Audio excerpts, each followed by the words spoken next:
The text message came in at 11:14 on a Tuesday night. I know the exact time because I'd just set my phone on the nightstand and was about to turn off the lamp when the screen lit up.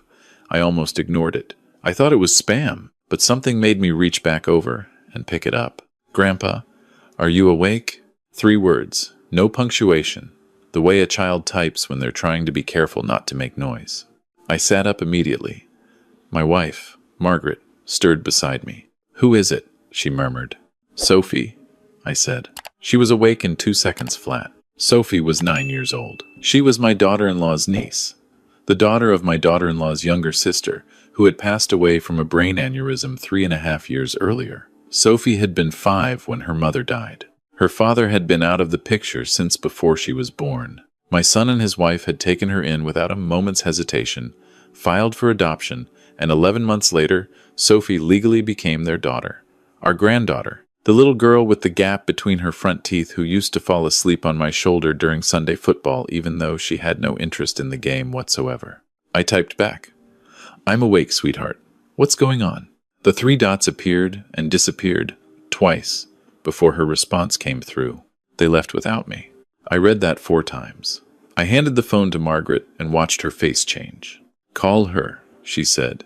Sophie picked up on the first ring. She wasn't crying yet, but I could hear it right there underneath her voice. That thin, held-together quality that means a child is working very hard not to fall apart. Hey, Bug, I said, using the nickname I'd given her the first summer she spent weekends with us, when she'd become obsessed with collecting fireflies in mason jars. Tell me what happened. She took a breath. They went to Disney World. All of them. Daddy and Mom and Tyler and Jake. Tyler and Jake were her brothers. Well, her adoptive brothers, though I never made that distinction, and neither did anyone in our family except, apparently, my son and his wife on certain occasions when it mattered most. When did they leave? I asked, keeping my voice even. This morning, early, before I woke up. She paused. Grandpa, I looked everywhere. I thought maybe they were in the backyard or something. I thought maybe it was a surprise. But then I found the note. What did the note say? Another pause, longer this time. It said Mrs. Hendricks next door has a key, and she'll check on me and there's food in the fridge, and that they'd be back Sunday. I said nothing for a moment. My jaw was doing something I couldn't quite control. Grandpa? I'm here, Bug. I'm right here. Did I do something wrong? Her voice finally cracked on that last word. I keep trying to remember if I did something bad. I can't think of anything, but maybe I forgot something. That was the moment. That quiet, bewildered question from a 9-year-old girl sitting alone in a house in Savannah, Georgia, trying to figure out what she had done to deserve being left behind. I looked at Margaret. She had her hand pressed flat against her sternum like she was trying to hold something in. You did absolutely nothing wrong, I told Sophie. Do you hear me? Not one thing. I need you to know that right now, before anything else. You are perfect, and I love you. And I want you to go unlock the front door for me, okay? She sniffled. Why? Because Grandpa's coming to get you, and he's bringing Grandma, and we're going to Disney World. The silence that followed was so complete I thought the call had dropped. We're going to Disney World? She whispered. We're going to Disney World, I said. Margaret was already out of bed. I should tell you a little bit about myself, so you understand what kind of man was getting dressed at 11:30 at night in a bedroom in Macon, Georgia. I'm 63 years old. I spent 38 years as a master electrician, mostly commercial work, hospitals, schools, a few large hotels. I retired 2 years ago with 2 bad knees and a very clear sense of what mattered in life. I am not an excitable person. I don't raise my voice. I once stayed completely calm when half of a construction site lost power during a live inspection and every other man in the building was losing his mind. Margaret has always said my most reliable quality is that I do not panic. What I do instead is move.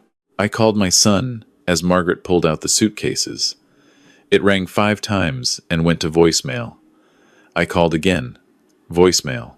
I called my daughter-in-law. She picked up on the 3rd ring, sounding groggy and confused. Dad?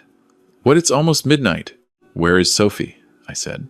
A beat of silence that told me everything. She's at home, my daughter-in-law said carefully. Mrs. Hendricks is checking. Sophie is 9 years old, I said. She is alone in your house. She has been alone all day. She just texted me because she didn't know what else to do. Nothing from the other end. I'm going to go get her, I said. And then I'm going to bring her to Disney World. I'd appreciate it if you could text me the name of the hotel you're staying at so I can make the appropriate arrangements. Dad. Her voice had a particular tone, a defensive one I recognized. It's really complicated, and we can explain. The hotel name, I said. Please, she told me. I wrote it down on the notepad Margaret had already placed on the nightstand.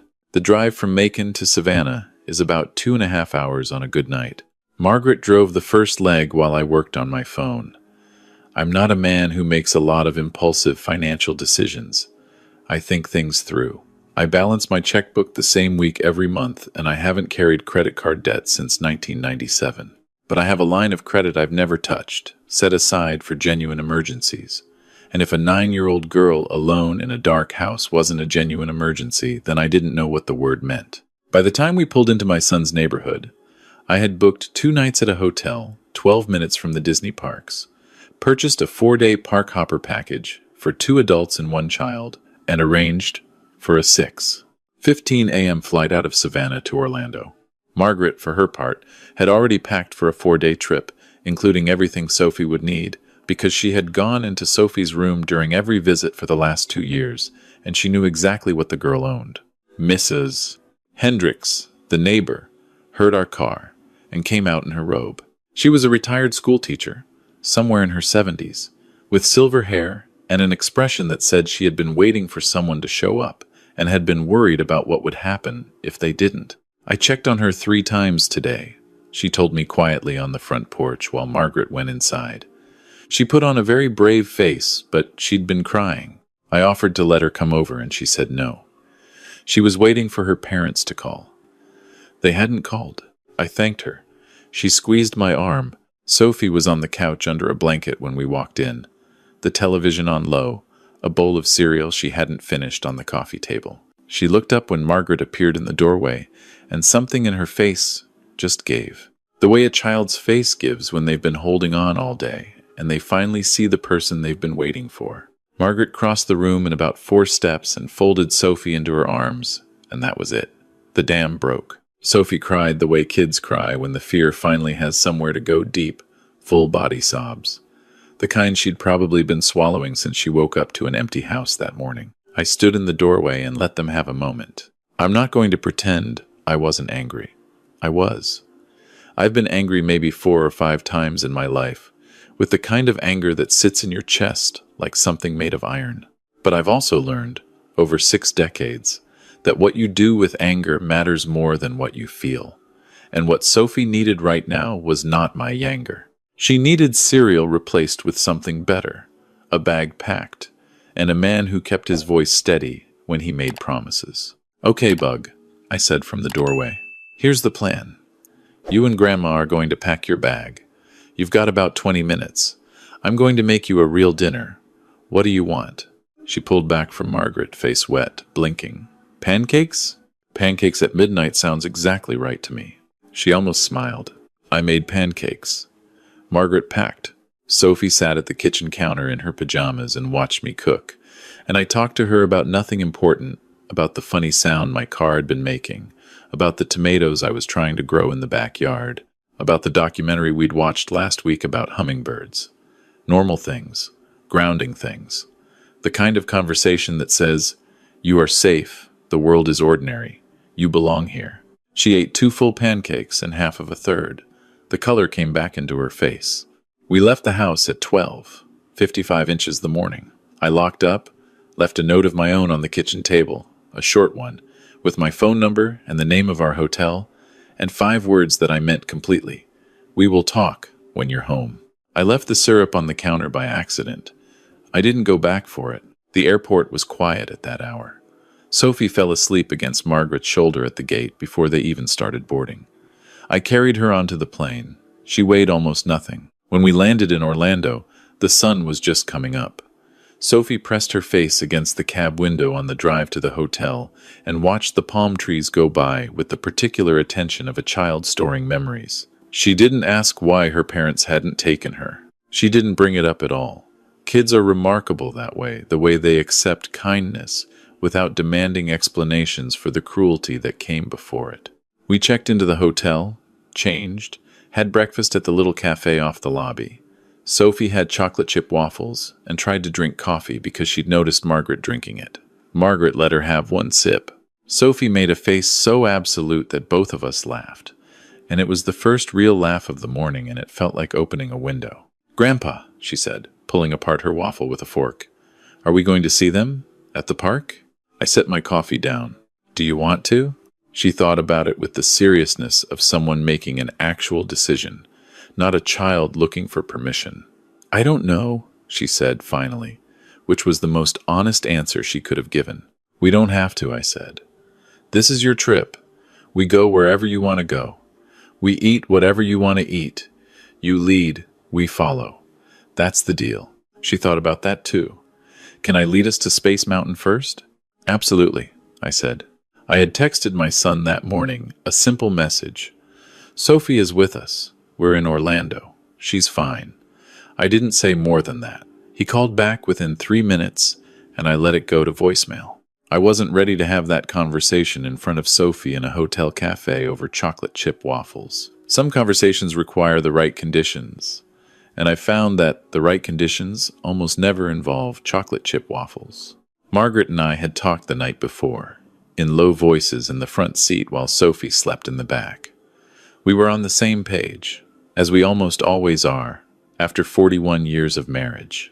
We would give Sophie the day, a real day full and joyful and everything a 9-year-old deserved at Walt Disney World.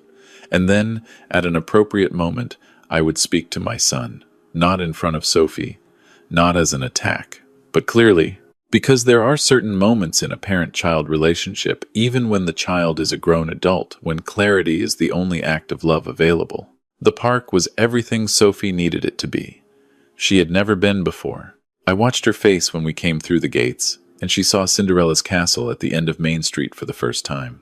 That pale blue tower catching the morning light and whatever I had been carrying in my chest, since the night before, shifted somehow. Not gone, but smaller.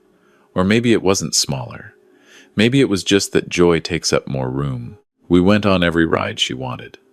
Margaret, who has a titanium knee and the stubbornness of a woman who grew up on a farm in South Carolina, did not sit out a single one.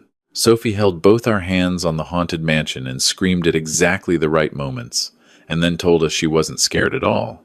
She was just being dramatic. We believed her completely. We ate lunch at a little restaurant in Fantasyland. Sophie had mac and cheese and a lemonade and was completely absorbed in the paper placemat activity when I saw them. My son spotted us at almost the exact same moment. He was across the restaurant, walking in with my daughter-in-law and the boys, Tyler and Jake, who were 10 and currently arguing about something while walking, because 10-year-old boys are incapable of walking without arguing about something. My son stopped. My daughter-in-law's hand found his arm. I held eye contact with my son for a long moment. Then I looked down at Sophie. Sophie hadn't seen them yet. She was coloring the border of her placemat with a small yellow crayon. I leaned toward Margaret. "I'm going to step away for a few minutes." She understood. She engaged Sophie in an immediate conversation about which Disney princess had the best dress, which Sophie had very strong opinions about, and which would last approximately 14 minutes minimum. I stood up and walked toward the exit. I didn't look back. I trusted my son to follow. He did. He was there 30 seconds later, coming out the side door into the corridor between buildings, the sounds of the park all around us, music and children, and the distant mechanical whoosh of something moving fast and joyful somewhere above. We stood facing each other. He's 41 years old. He looks like me, more and more as the years go on. Same jaw, same way of standing, with his weight slightly forward. He had the look on his face of a man who has been expecting a conversation and has been dreading it. I let him speak first. I've found this is almost always the right instinct. "Dad," he started. I waited. We've been having some problems with Sophie, and the therapist said, "Stop," I said, not unkindly but clearly. "I need you to hear something before you explain anything, Because what you say next will go a lot better if you hear this first. He closed his mouth. Your daughter is 9 years old, I said. Whatever is difficult about being her parent right now, and I understand it can be difficult. I'm not standing here pretending it's easy. She is still 9 years old. And she woke up yesterday morning, and her family was gone. No goodbye, no explanation. A note and a neighbor's phone number.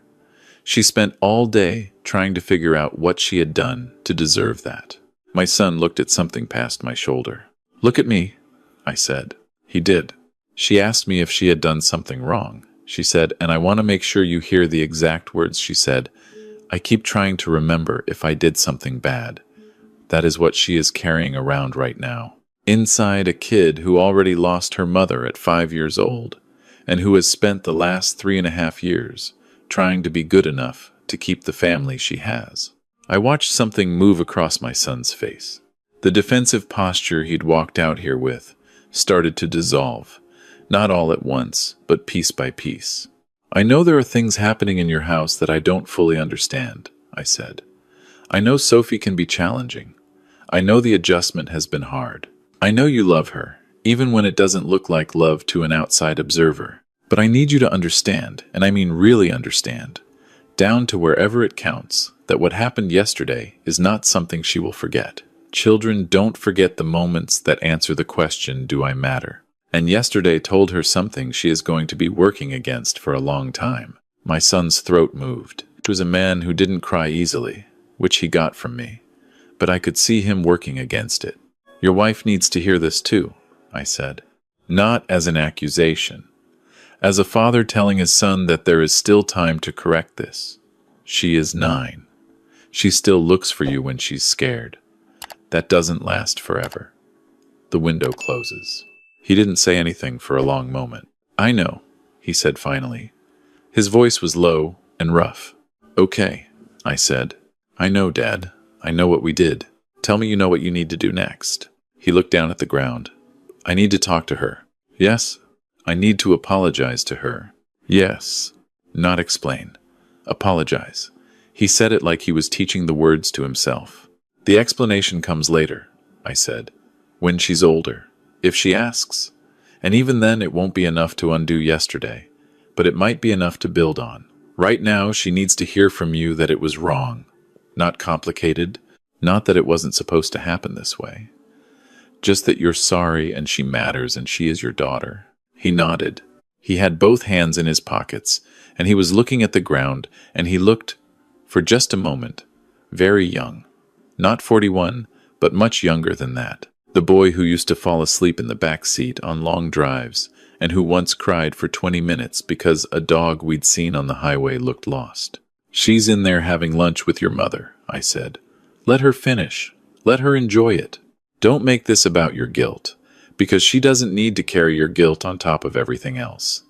Find the right moment, and when you find it, be clean. Be simple. Let her tell you how she feels if she wants to, and then take her on every ride she wants to go on this afternoon. He finally looked up at me. I'm sorry, Dad, he said, which wasn't the apology I'd come for. I'd come for Sophie's apology, but it mattered anyway. In its own way, the way certain things between fathers and sons always matter, even when they're secondary. I know, I said. Go have lunch with your family, all of them. He went back inside. I stood in the corridor for a moment, listening to the music drift through the park. Something from a movie Sophie had made Margaret and me watch with her 7 times last spring, every word of which I now knew by heart against my will, but also, honestly, not entirely against my will. My daughter-in-law found me 2 minutes later. She came out the same door my son had, and she'd clearly been crying, which she was trying to hide, which was pointless because it's an impossible thing to hide when your eyes look like that. I wasn't going to let her go without a word. She had been in my life for 11 years. I had watched her grieve her sister. I had watched her hold Sophie at the funeral and make promises I believed she meant. I didn't think she was a bad person. I think good people, under pressure and exhaustion, and whatever private stress was happening in that house, make decisions they would never make on a good day. I think that understanding matters because it's true. But understanding doesn't exempt anyone from accountability. I love you, I told her first, because it was true, and because it needed to be said before anything else, so that everything else had the right frame. You are my daughter-in-law, and I love you, and that is not conditional on today. She pressed her lips together and nodded. I also need you to know that what happened to Sophie yesterday is something we cannot move past without acknowledging fully. I'm not asking you to feel worse than you already do. I can see how you feel. But I need to know that you understand it in the right way. Not as a logistical mistake. Not as a consequence of a hard week. As a choice that told a child something false about her own worth. That's the part that needs correcting. She nodded again. Her chin was trembling. Sophie needs to hear it from both of you, I said. Together, if possible. And she needs to see, over time, that it was a moment and not a pattern. You have time to do that. She still loves you. She loves you so much it would break your heart to see it clearly. I thought about Sophie waiting by the door last night. Sophie with her untouched bowl of cereal. Sophie asking me if she'd done something bad. Don't waste the time you have, I said. She hugged me. Not the polite, brief kind, but the real kind. Both arms holding on. I put my hand on the back of her head the way you do with someone who needs to be told without words that they are not a lost cause. We went back inside together.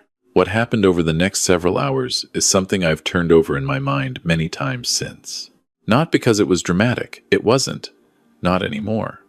The drama had already happened. In an empty house in Savannah with a bowl of cereal and a note. What happened in the park was something quieter and more important. My son found Sophie after lunch while she was looking at a display of merchandise outside one of the shops, considering a stuffed elephant with the focused deliberation of someone making a major investment. He crouched down to her level. I didn't watch them closely, that was between them, but I was close enough to see Sophie's face go still and serious when he started talking, the way kids go still when they realize something real is being said to them, something that isn't a deflection or an explanation or an ask for patience. I saw her listen. I saw her nod once, and then a few seconds later nod again. And then I saw her lean forward and wrap both arms around my son's neck. He held her there for a long time. When they separated, Sophie looked like Sophie again. The particular tightness she'd been carrying in her face since the night before the held-together look was gone. She picked up the stuffed elephant and held it up to show my son and said something that made him laugh.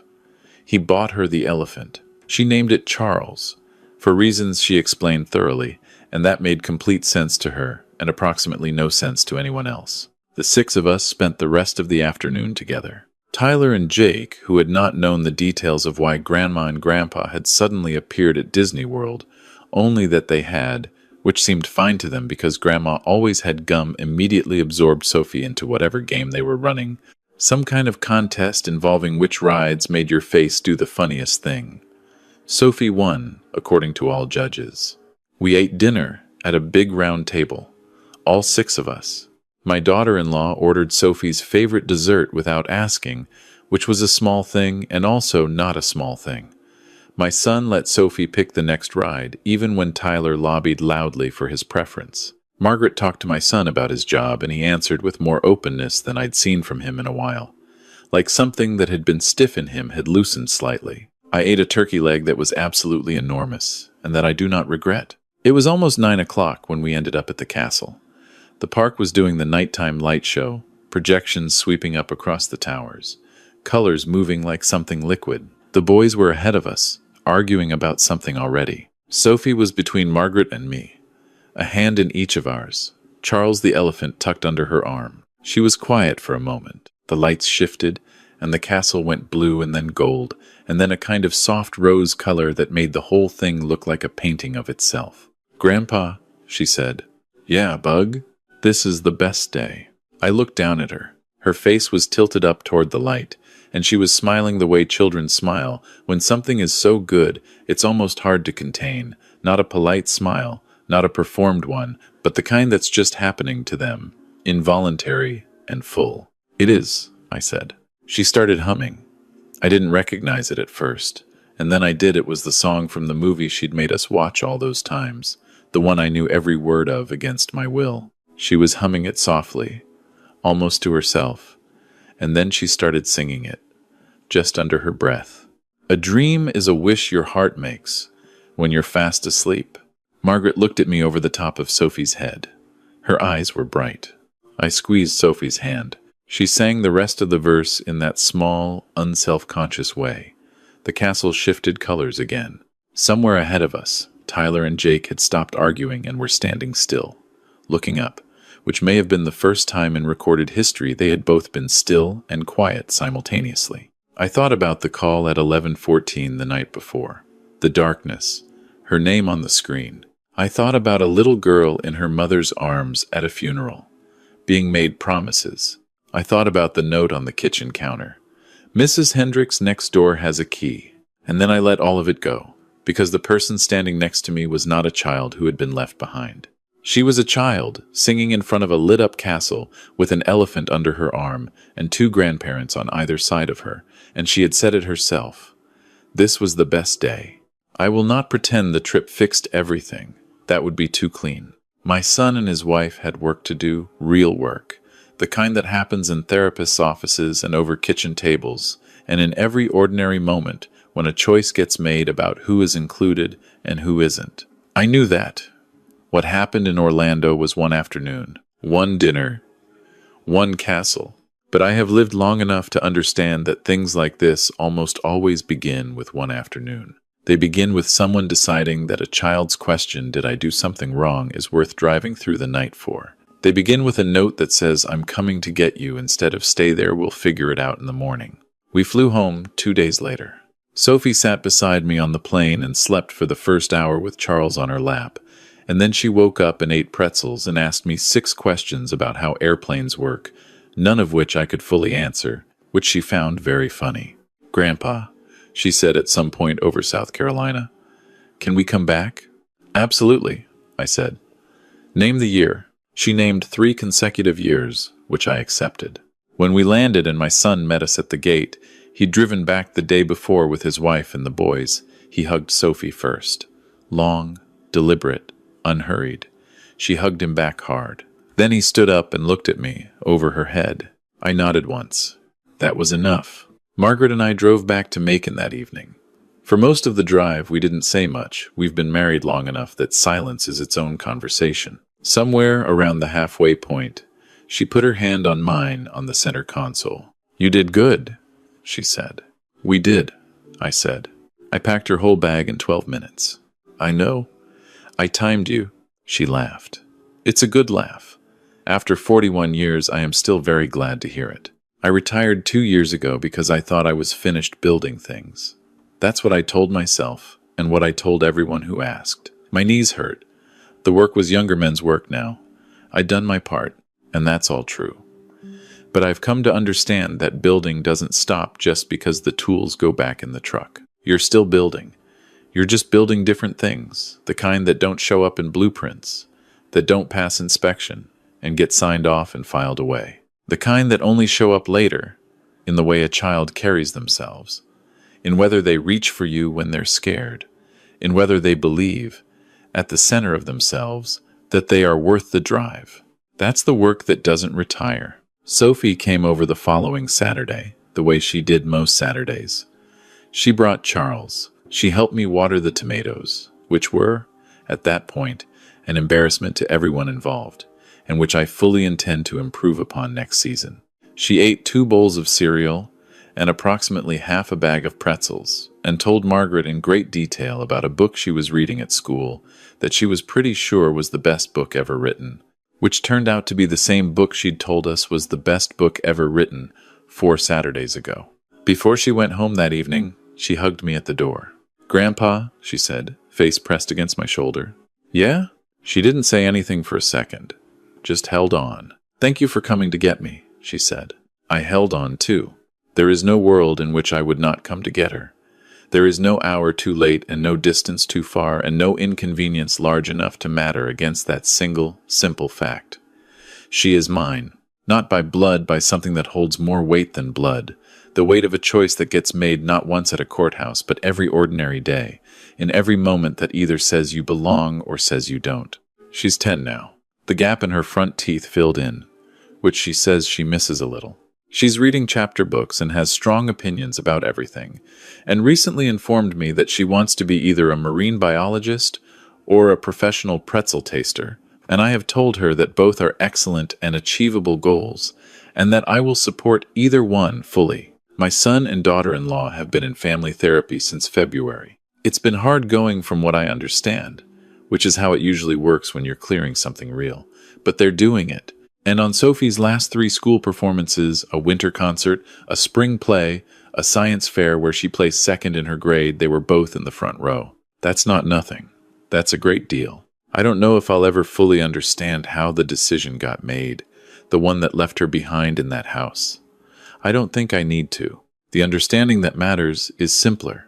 She had a question about her own worth, and someone had to answer it. And I had the ability to be that someone. Margaret just reminded me that she still has the stuffed elephant on her shelf, right next to the mason jar she keeps for fireflies every summer, just in case.